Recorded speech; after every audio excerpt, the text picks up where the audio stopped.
Welcome back to our 25th episode of Flippin' Friday. I can't believe it's already 25 episodes, but today we're gonna be building around a $650-ish gaming PC, and today we're taking true advantage of being an actual PC flipper because I'm gonna be using some parts that I had previously left on the shelves and I used them for other projects and whatnot. That's just what happens when you're a PC flipper. But even if this is your very first gaming PC ever, I'm gonna show you exactly how to do it. Let's go.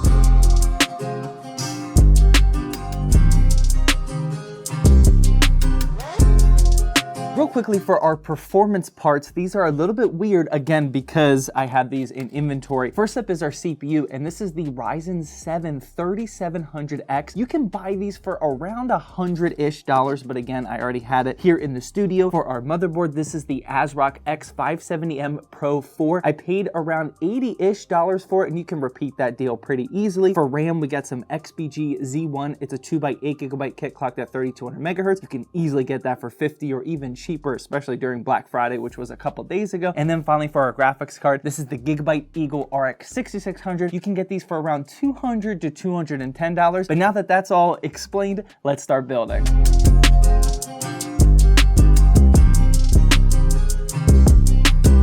Today's video is sponsored by a super unique keyboard, and that's the Corsair K100 Air Wireless, and I thoroughly enjoyed testing this board for myself. This is Corsair's thinnest keyboard yet, and although it's ultra low profile, it's still built like an absolute tank with its brushed aluminum frame and a good build design. You of course have complete RGB customization and control using Corsair's IQ software, but I personally love how it's completely wireless with the 50-ish hour battery time, and it feels just so fun to use because of the height of the switches. There's also media controls and a volume wheel up here at the top, and if you're looking for a slim design wireless keyboard like this, then check out the Corsair K100 Air Wireless, which is linked down in the description. Starting with our CPU and motherboard combo, like I said, when you're a true PC flipper, you're gonna just naturally start to accrue parts over time that you didn't actually buy for a specific build. Case in point here, this was the CPU and motherboard combination that I used as my daily driver PC here. Actually, it was at home for like 2 or 3 years ago now, whenever the 3700X was brand new. But this is gonna sometimes happen. It ends up being kind of like free profit because I paid for these parts like 3 years ago or so they're not on the books anymore in terms of profit. But yeah, this is what sometimes happens. But even if you aren't a PC flipper, I'm gonna show you what to do.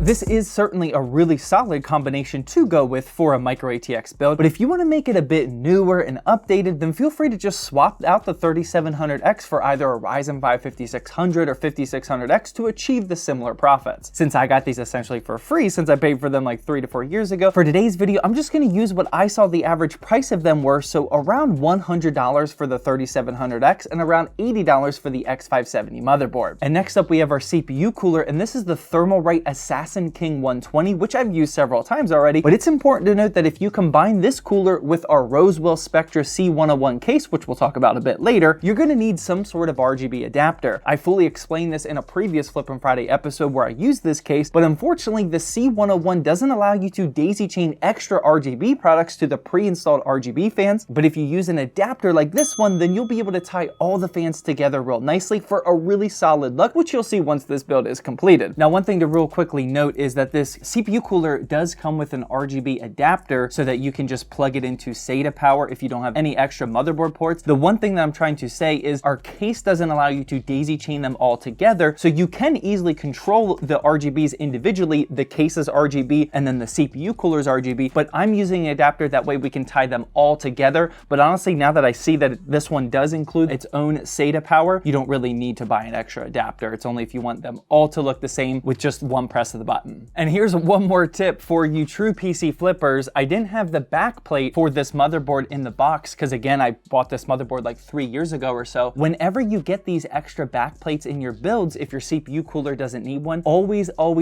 save these. I literally just pulled this one from the stack of them that we have over in the inventory room. You never know when you're gonna need them for exact situations like this. So if you're a flipper, keep them. And to round out the motherboard prep, we have the SSD, and I decided to actually use a 1 terabyte SSD, which is is something that I don't typically do for these budget builds and flips, but since this MP33 1TB was on sale for $58, and honestly there's multiple drives around this price point these days, 1TB is becoming easier and easier to use right now, even with ultra budget flips. There's a ton of models to choose from, but if you want a little bit of an upgrade, the Crucial P3 has been on sale for like the last 2 weeks or so, and I really recommend that drive if you're trying to get a slight bump in performance compared to the ultra budget drives that we typically use for these flips. Next up, we have the power supply, and here I'm using the Thermaltake GX2 600 watt. This is actually an 80+ gold unit, but it's still just a tier C, but in my opinion, that's definitely still fine and safe for a budget build like this. Since the GX2 is rocking ketchup and mustard cables, and because I would have used them regardless, here we also have the Formula Mod blue and gray extensions, and this is easily my #1 pick to go with if you're using a Gigabyte Eagle graphics card. I personally hate the look of these GPUs. This color scheme is really difficult to nail down a build aesthetic for, but this extension kit is as close as you can get in my opinion, so that's why we're using it. And now that our motherboard and our power supply are fully prepped, it's time to get out our Rosewill Spectra C101, and this was just an insane deal at only $48. Now, it does have the RGB issue, which I explained earlier, which isn't even that big of a deal, but $48 for an all-black micro ATX case with my favorite GPU cutout, with my favorite PSU cutout, and more importantly, 3 pre-installed RGB fans. This was absolutely a no-brainer pickup for $48. And just as a reminder, this is a perfect reason of why you need to be in our ZTT Discord server and specifically following the ZTT Deals channel. Our Deals God, aka Dr. Deals, posts only the best PC hardware deals for us PC builders and flippers, and the link to that is always down in the description.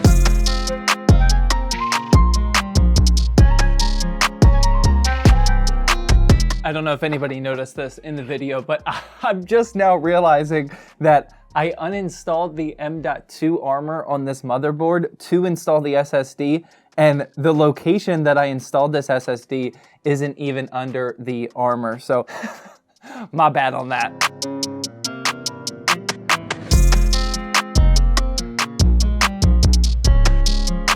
The reason why I am switching it is because the main reason why I put it originally in this slot right here is because this is a Gen 4 by 4 slot, but since we're just using an MP33, we don't need Gen 4. So we can use the Gen 3 slot, which I would assume is what is up here. And then this way, we're at least ensuring that you have a Gen 4 slot available. So whoever buys this PC, if they want a much faster or even a bigger SSD that's Gen 4, they'll be able to simply just slot it in right here on that slot. So you could go with either slot for the MP33, you'll be perfectly fine, but that's why I moved it back up to the top one.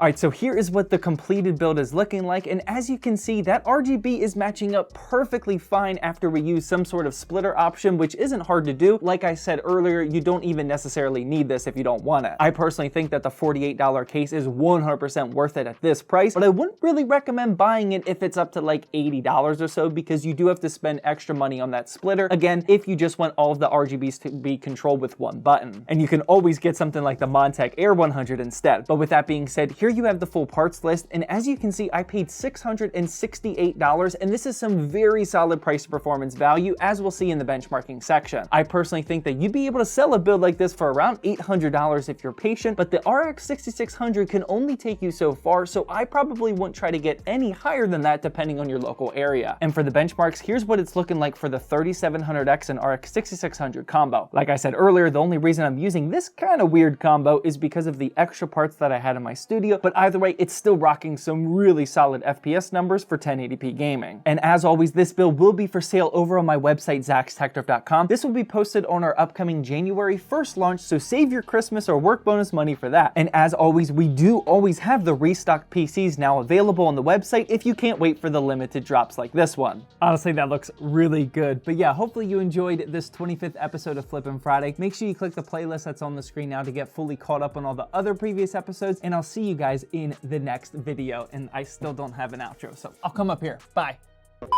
After filming that outro, I literally just realized that I didn't install vinyl on this power supply, but honestly, I think I can get away with it because it's just like white and black and it still looks pretty clean. So I think, yeah, we're just gonna keep it like that. Okay, we're done. Bye.